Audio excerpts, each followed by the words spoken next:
विजय एक युवा पत्रकार था जिसे नई नई कहानियां खोजने का शौक था। एक दिन उसे पता चला कि शहर से कुछ दूर एक पुरानी हवेली है जिसे लोग भूतिया हवेली के नाम से जानते थे। हवेली के बारे में कहा जाता था कि वहां जिसने भी रात बिताने की कोशिश की वह कभी वापस नहीं आया। विजय को इस कहानी में दिलचस्पी थी और उसने तय किया कि वह खुद जाकर हवेली के रहस्य को सुलझाएगा। वह अपनी कैमरा और टॉर्च के साथ हवेली की ओर गया। जैसे ही वह हवेली के पास पहुंचा, हवेली की पुरानी टूटी फूटी इमारत देखकर उसके दिल में अजीब सी घबराहट होने लगी, लेकिन वह पीछे नहीं हटा। हवेली के अंदर घुसते ही ठंडी हवा का झोंका विजय को महसूस हुआ। अंदर चारों तरफ अंधेरा और सन्नाटा था। दीवारों पर मकड़ियों के जाले और फर्श पर धूल की मोटी परतें थी। विजय ने अपनी टॉर्च ऑन की और एक कमरे में घुसा। वहां एक पुरानी पेंटिंग रखी जिसमें एक महिला का चेहरा था। उस चेहरे पर अजीब सी उदासी थी, मानो वह कुछ कहना चाहती थी।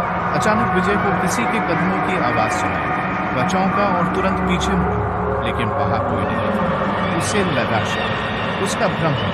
तभी एक तेज हवा का झोंका उसके पास से गुजरा और वह ठिठक गया। उसकी टॉर्च अपने आप बंद हो गई और हवेली में गहरा अंधेरा छा गया। विजय घबरा गया और टॉर्च को ठीक करने की कोशिश करने लगा। तभी उसे लगा कि कोई उसकी ओर धीरे धीरे उसकी धड़कनें तेज हो गई। उसने हिम्मत दिखाई और चिल्लाया, कौन है? एक धीमी और डरावनी आवाज है, तुम यहाँ क्यों आए?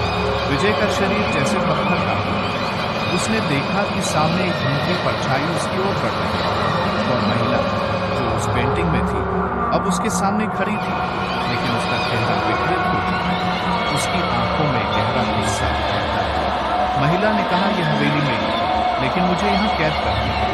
अब तुम भी यहाँ से नहीं जा सकते। विजय ने डर के मारे वहां से भागने की कोशिश की, लेकिन उसके पैर जैसे जमीन में धंस गए। उसकी सांसें तेज हो गई और वह चिल्लाने लगा। तभी अचानक हवेली की